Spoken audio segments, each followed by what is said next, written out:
Afin de parvenir à une meilleure intégration économique de leur pays, le Bénin, le Burkina Faso, la Côte d'Ivoire, la Guinée-Bissau, le Mali, le Niger, le Sénégal, le Togo ont créé en août 1994 l'Union économique et monétaire ouest-africaine UEMOA. Son siège est à Ouagadougou. Dans le cadre de l'exécution de son programme économique régional de lutte contre la pauvreté, cette institution a décidé de financer la réalisation de forages équipés de pompes à motricité humaine dans tous ses États membres. 300 ont été prévus pour la Côte d'Ivoire. Le dispositif institutionnel mis en place est le suivant. L'UEMOA est le maître d'ouvrage. La maîtrise d'ouvrage déléguée est confiée à l'agence de gestion des routes, AGEROUTE, dont l'expérience et l'expertise dans le domaine des infrastructures font autorité et sont une référence dans la sous-région. La supervision du projet est assurée par le ministère des Infrastructures économiques, à travers la direction de l'hydraulique humaine. 2 régions sont les bénéficiaires de ce projet, avec chacune 150 forages. La région du Zinkomoué, située dans la partie centre-sud de la Côte d'Ivoire, c'est l'ancienne boucle de cacao. La région des 18 montagnes, à l'extrême ouest de la Côte d'Ivoire, c'est une zone forestière à grande tendance agricole avec de fortes potentialités touristiques. Dans certains des villages de ces régions, les populations vivent de véritables drames. L'approvisionnement en eau potable est pour elles un calvaire. En témoignent les longues files de femmes en partance pour leur rendez-vous quotidien, loin du village, pour recueillir l'eau à des sources d'eau malsaines, dans des marigots aux eaux stagnantes, au détour de fleuves et de rivières aux eaux troubles ou encore dans les puits de plus en plus profonds. La pénibilité de la corvée d'eau est accentuée par les conditions difficiles et même acrobatiques dans lesquelles elle est parfois exécutée. Des villageois décrivent leur vie émaillée de scènes poignantes et inacceptables. On puisait de l'eau au marigot. Mais en novembre déjà, tout tarissait. Il n'y avait pas de l'eau. Il faut aller jusqu'à 2 km pour avoir de l'eau.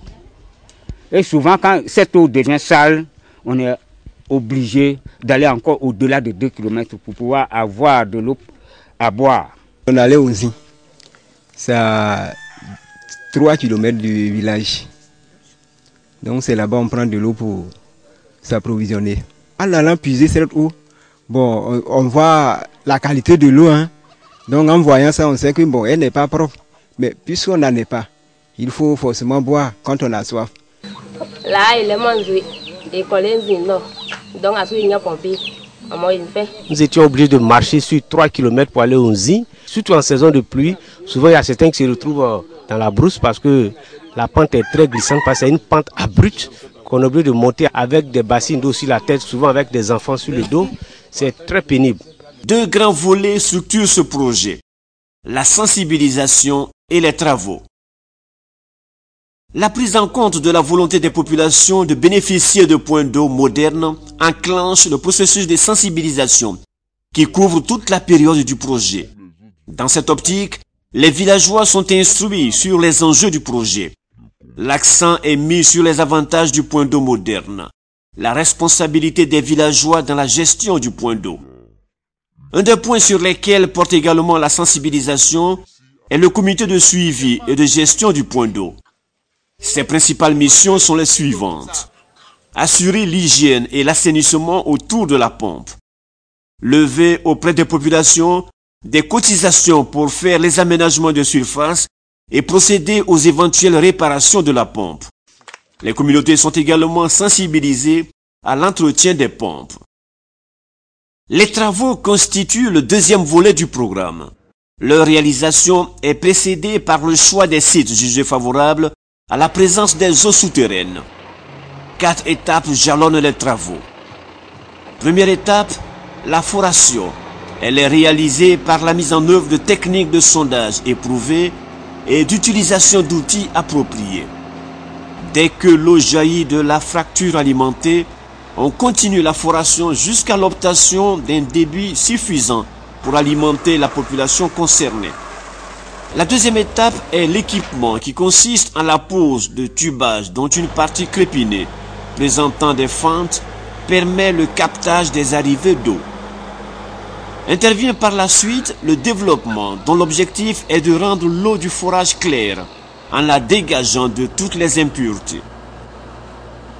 Dernière étape, le pompage d'essai. Il va permettre de déterminer les caractéristiques hydrauliques de l'aquifère et de s'assurer de sa productivité. Des échantillons d'eau sont transmis à des laboratoires spécialisés. Les résultats de leur analyse permettront de déclarer si l'eau du forage respecte les normes de sa potabilité et est donc consommable ou non par la population. Après le forage, il faut s'atteler à la réalisation des superstructures. Ce sont des équipements de surface qui permettent d'assurer un environnement sain à l'ouvrage. Il s'agit de la margelle de pompage, avec la dalle anti-bourbier, le puits perdu et la clôture.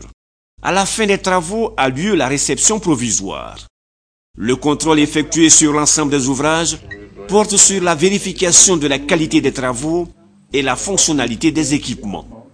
Les autorités locales apprécient le travail accompli qui répond à leurs préoccupations et aux aspirations des populations à une meilleure qualité de vie. Nous avions trop de difficultés pour répondre aux besoins de nos populations.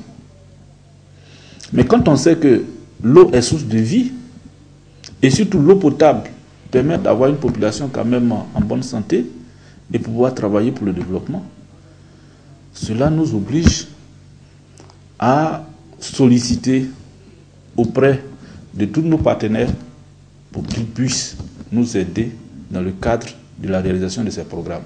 Le département de Daokoro a bénéficié de 25 forages. Et ces 25 forages sont venus vraiment à un moment assez important même des besoins qu'ont exprimé nos populations. Les villageois saluent l'initiative de l'UEMOA. Auparavant, nous buvions l'eau de puits.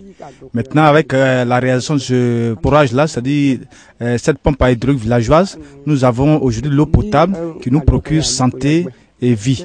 Nous vous disons infiniment merci pour vraiment ce grand cadeau. Auparavant, nous buvions l'eau suée d'une source naturelle. Et cette source-là nous procurait des maladies à chaque fois. Aujourd'hui, avec l'avènement de cette pompe à hydraulique villageoise que vous, donateurs, vous nous avez fait, vraiment, il y a un changement réel qui s'est opéré au nom de notre vie. Nos enfants se portent très bien, tout le monde se porte bien. Et vraiment, c'est une grande joie pour nous. C'est un réconfort moral pour nous. Ça fait très longtemps que nous attendons ce projet, parce que nous avons un seul fourrage ici et la population est tellement accrue que le seul point d'eau ne peut pas suffire à tout le monde. Donc je suis très heureux d'accueillir le projet. C'est l'eau qu'on boit là qui est derrière moi comme ça. Tous nos enfants, bébés comme vieux, c'est cette eau qu'ils boivent. Quand ils boivent, vraiment, ils tombent souvent malades. Avec le manque de moyens aussi, vraiment c'est difficile de satisfaire nos enfants. On va même jusqu'à 17 km du village pour aller nous faire soigner. Aujourd'hui, vraiment, on a eu l'eau. Je pense que la maladie va diminuer. Grâce à l'UEMOA, on a eu vraiment de l'eau propre aujourd'hui. C'est une joie totale pour nous, pour toute la population de Diangobo. Le chef dit actuellement qu'il est très content avec sa population. Il remercie totalement l'UEMOA de nous avoir apporté de l'eau. Le village Angwagukro a bénéficié de ce projet UEMOA et nous avons reçu une pompe. Cette pompe est vraiment bienvenue et ça permet et aux villageois et aux enseignants de se procurer de l'eau un peu plus près et de l'eau propre surtout. Avant, quand on prenait du puits, il y a les enfants qui avaient la diarrhée. Mais maintenant, on prend cette pompe, les enfants n'ont plus la diarrhée, les enfants ils sont en bonne santé.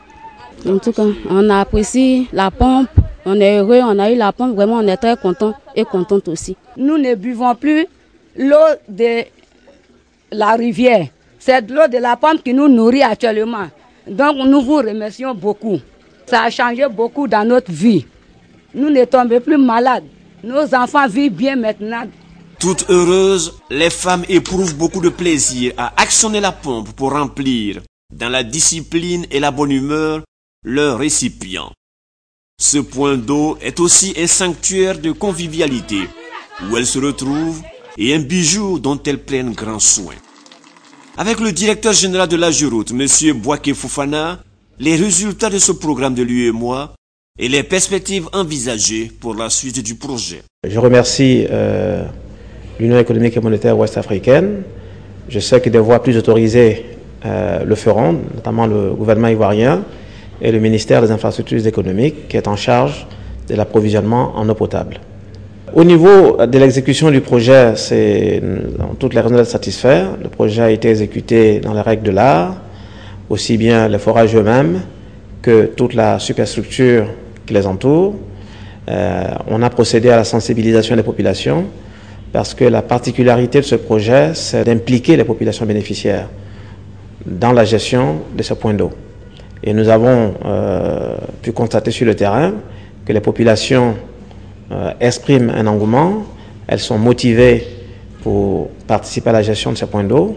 Donc pour moi, c'est un motif de satisfaction. J'ai toutes les raisons de penser que l'UEMOA est également satisfaite de l'exécution de la gestion du projet. Et c'est pour cela que nous avons bon espoir que nous pourrons bénéficier d'un programme complémentaire. La quête de l'eau potable est l'un des défis les plus importants auxquels sont confrontées nos sociétés. En initiant le programme d'hydraulique villageoise, l'UEMOA s'engage fortement à améliorer l'accès des populations rurales à l'eau potable et à lutter durablement contre la pauvreté dans ces zones. Son extension à d'autres régions apparaît comme un impératif pour que l'approvisionnement en eau potable soit une réalité quotidienne pour l'ensemble des Ivoiriens.